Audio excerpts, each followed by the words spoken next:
Oke, kita kembali lagi bersama Pod Soccer TV, guys. Kita kedatangan bintang tamu nih. Eh, eh, Selamat sore, Bang Evan. Mas sore Bang Will, Bang Diksor. Oke, Selamat sore. selamat sore, Bang Evan. Oke, kita bakal ngobrol-ngobrol santai nih bersama Bang Evans nih.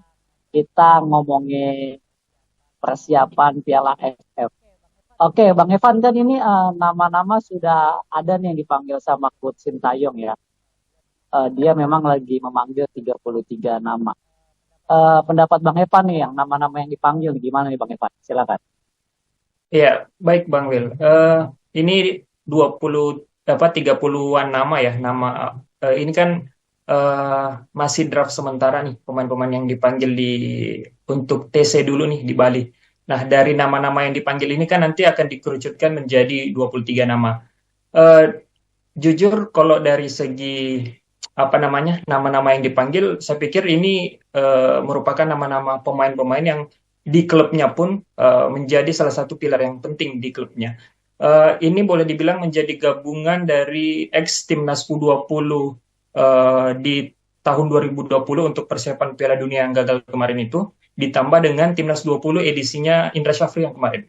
Eh, saya pikir itu menjadi suatu hal yang menarik sih Bang Will ya, mengingat target dari PSSI juga kan menjadikan ajang AFF ini sebagai trial, tapi tetap menargetkan untuk pencapaian terbaik. Artinya kita juga sebagai penikmat sepak bola harus tetap memberikan support, dukungan, serta apa namanya saran-saran kritik yang membangun kepada para pemain dimanapun para pemain itu terjun dalam sebuah kompetisi, baik itu sekelas AFF pun. Ya, kita tahu Bang Will ya, AFF itu kan juga tidak masuk dalam kalender FIFA memang, tetapi dari segi perhitungan poin kan juga uh, ada perhitungan poin dari FIFA meskipun secara koefisiennya itu tidak sebesar saat FIFA Matchday Bang Will.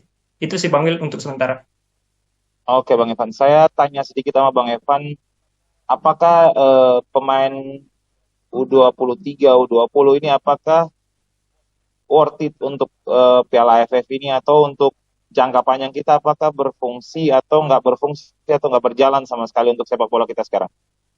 Iya, kalau kalau dari saya Bang Diksor ya, mengingat memang secara target yang disusun oleh Pak Erick Thohir sejak awal, bahkan menjadikan AFF ini bukan sebagai suatu apa namanya kompetisi yang harus dituntut untuk juara. Artinya eh, AFF ini jadikan sebagai ajang trial bagi para pemain-pemain di bawah usia 23, dan itu sejalan dengan apa namanya statement terakhir dari Pak Erick Thohir.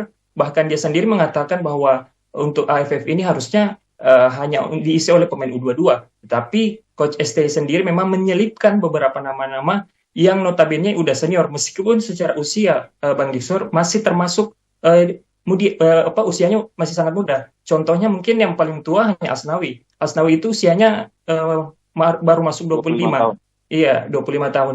Jadi kalau dibilang apakah ini akan menjadi suatu keuntungan yang berefek jangka panjang, tentunya ini suatu hal yang sangat positif Bang Yusuf, mengingat eh, Coach STY benar-benar menyiapkan fondasi untuk jangka panjangnya. Mungkin memang kita rasakan belum saat ini Bang Diksor. Artinya masih ada kompetisi yang akan dituju seperti Piala Asia U23, kemudian SEA Games, dan bahkan untuk persiapan di edisi Piala Asia 2027 nantinya. Itu Bang Oke, Diksor. Bang Evan, saya mau menanyakan ini kan ada pemain yang ikut ya, seperti dipanggil Ivan Jenner, Rafael Strike, Ya, Marcelino, dan Justin. Menurut Bang Ivan ini kan pasti kan minta izin ke klub juga ya. ya. Apakah mereka bisa gabung kira-kira di Piala AFF nanti, Bang? Ya, itu boleh dibilang menjadi problematika tersendiri sih Bang William. Karena mengingat level mereka di klub pun seperti Ivar Jenner kan, meskipun mereka dia main di levelnya Young Utrecht, tapi secara konsistensi permainan kan boleh dibilang Ivar Jenner ini menjadi salah satu pemain yang cukup sering bermain. Jadi kalau misalnya toh nanti dia tidak diizinkan oleh klubnya, saya pikir harusnya tidak menjadi masalah besar. Dan ini menjadi salah satu PR juga bagi para fans seperti kita ini, bahwa tidak ada tuntutan berlebihan kepada pemain-pemain yang tidak dilepas oleh klubnya. Mengingat agenda ini memang bukan menjadi satu agenda resminya FIFA. Adapun nantinya pemain-pemain yang seperti Rafael Struijk yang kabar terakhirnya tidak diizinkan, tetapi jika timnas kita masuk semifinal dan final, bahkan itu bisa kemungkinannya diizinkan. Tapi kalau dari saya pribadi, Bang Will, biarkan pemain-pemain muda ini yang abroad ini tetap berkembang di luar, termasuk Marcelino Ferdinand, mengingat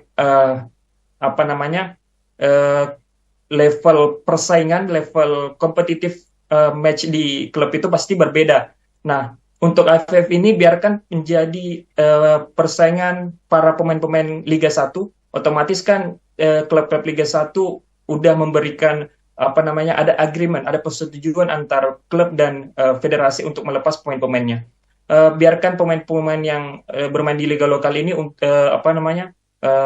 memberikan performa terbaiknya tanpa harus berharap banyak. Apakah nanti kalau toh memang klubnya melepas, ya itu menjadi nilai tambah. Tapi kalau toh tidak, kita sebagai supporter dan federasi harusnya tidak menuntut banyak kepada pihak klub untuk melepas pemain-pemain yang abroad, Bang Will.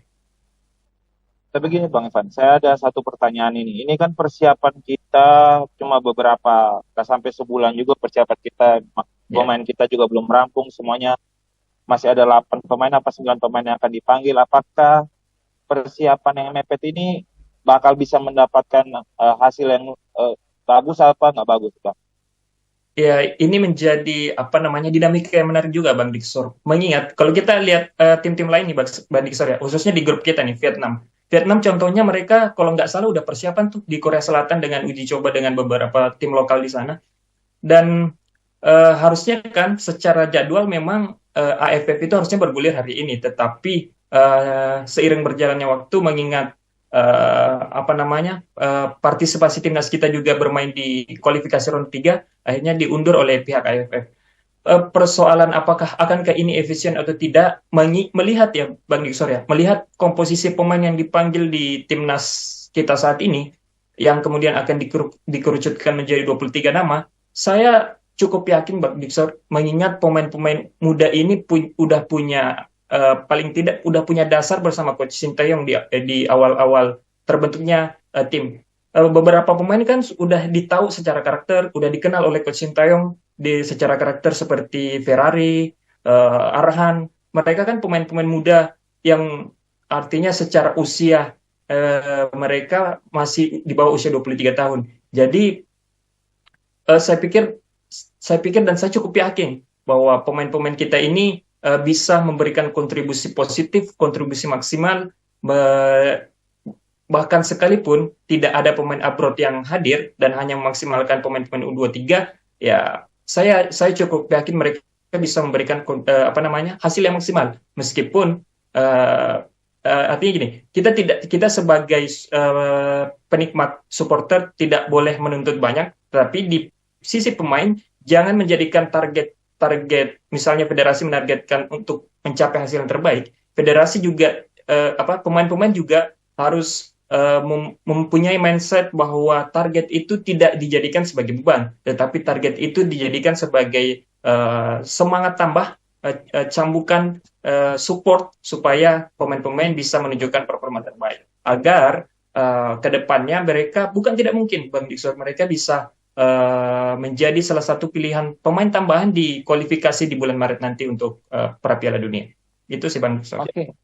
Oke, Bang Evan, kita kan ini satu grup sama Vietnam dan Filipina. Ya. Menurut Bang Evan, apakah kita bisa bersaing dengan Vietnam dan Filipina untuk lolos ke semifinal, Bang Evan? Mengingat keseriusan dari Vietnam ya dengan TC mereka, tetapi di satu sisi kan Vietnam lagi dalam masa transisi juga nih, Bung Wi. Mengingat pergantian pelatih mereka dari Park Hang-seo, kemudian Philippe Troussier, kemudian yang terakhir pelatih asal Korea yang terakhir ini kan boleh dibilang secara transisi, secara chemistry mereka juga masih mencari-cari gitu.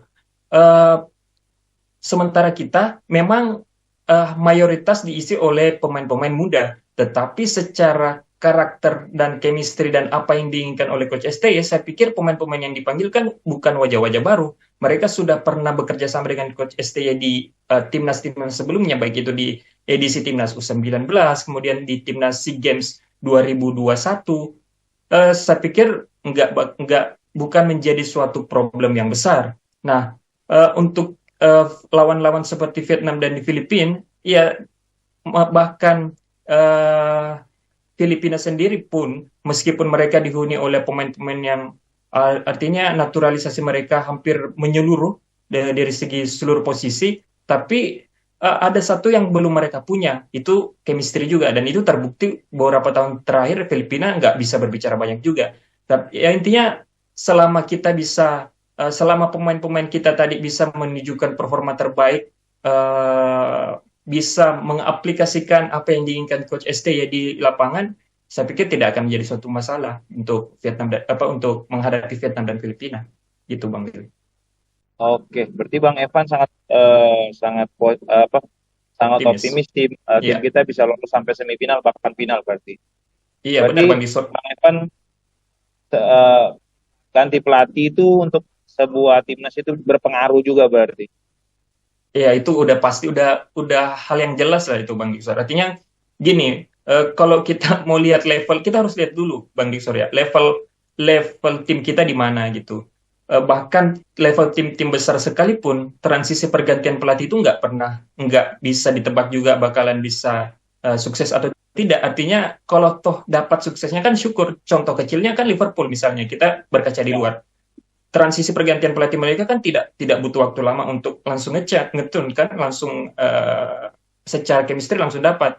Kita lihat lagi Manchester United, pergantian pelatih mereka dari era Sir Alex hingga David Moyes, kemudian Jose Mourinho sampai Van Gaal, itu kan secara transisi berantakan. Jadi menurut saya selama trennya masih positif, selama hasil yang kita dapat juga dalam jalur yang positif, saya pikir nggak ada alasan untuk ganti pelatih, Bang Gisor. Oke, Bang Evan, kita ingin bertanya ke Bang Evan nih, harapan untuk timnas muda kita nih di Piala AFF nanti, dan tolong Bang Evan beri semangat juga buat supporter timnas di seluruh Indonesia. Silakan Bang Evan. Kalau dari saya gini Bang Wil, sederhananya ya, untuk para pemain-pemain, kita harus sadar bahwa kita sedang berada dalam tren positif. Seluruh mata dunia tertuju kepada timnas kita saat ini, melihat progresif potensi para pemain-pemain muda kita, boleh dibilang menjadi salah satu yang terbaik saat ini. Intinya para pemain-pemain ketika diberikan kesempatan, ketika dipanggil oleh timnas, mau menit bermainnya 1 menit, 2 menit, 3 menit sekalipun, harus menunjukkan performa terbaik mereka. Coach STY adalah sejauh ini yang saya lihat, Coach STY adalah pelatih yang cukup adil untuk pemilihan pemain. Artinya ketika bagi dia pemain itu punya potensi, baik itu pemain itu punya kualitas, bahkan sekelas pemain yang bermain di Liga 1 pun, itu punya potensi untuk memperkuat timnas. Jadi itu yang maksud saya, bahwa mindset para pemain kita harus dibangun mindset positif, bahwa pemain-pemain ketika diberikan target untuk juara, jangan menganggap target juara itu sebagai beban, tetapi target juara itu sebagai semangat untuk perform lebih baik. Dan untuk para supporter, sederhananya bahwa kita sebagai penikmat tidak pernah tahu apa yang terjadi di lapangan. Jadi menurut saya kita stoplah, sedikit-sedikit STY out lah, sedikit-sedikit kenapa nggak ini dimainin, itu nggak dimainin. Saya pikir itu bukan ranahnya kita, apalagi secara basic kita nggak punya basic pelatih. Artinya sebagai pengamat penikmat kan tugas kita hanya mensupport, mendukung. Kalau toh memang ada yang tidak nyaman untuk kita lihat dari segi permainan, kan kita bisa kritiknya secara baik-baik. Kita bisa memberikan saran yang positif. Itu saya pikir jauh lebih bermanfaat dibanding kita menghina pemain bahkan pelatih itu pun pelatih sekalipun. Intinya untuk soal target juara, biarkan persoalan waktu saja yang menjawab. Karena pada intinya begini, Bang Will, apa yang telah tertakar itu tidak akan pernah tertukar. Jadi kalau udah waktunya juara ya pasti bakal juara. Ketika nikmati aja dulu prosesnya, toh kita akan sampai pada tujuannya nanti, akan sampai pada puncaknya nanti. Dibanding kita harus ganti pelatih lagi, kemudian mulai dari awal lagi ya pikir ya enjoy the moment aja dulu, Bang Will dan Bang Dixon. Itu sih.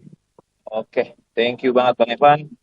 Ya, Eh, luar biasa, berarti kita selalu dukung timnas kita, nggak perlu pesimis, tapi kita terus dukung kita tanpa ada hujatan atau kritikan. Oke, Oke, thank you Bang. Bang Evan, terima kasih telah gabung di Pojok TV.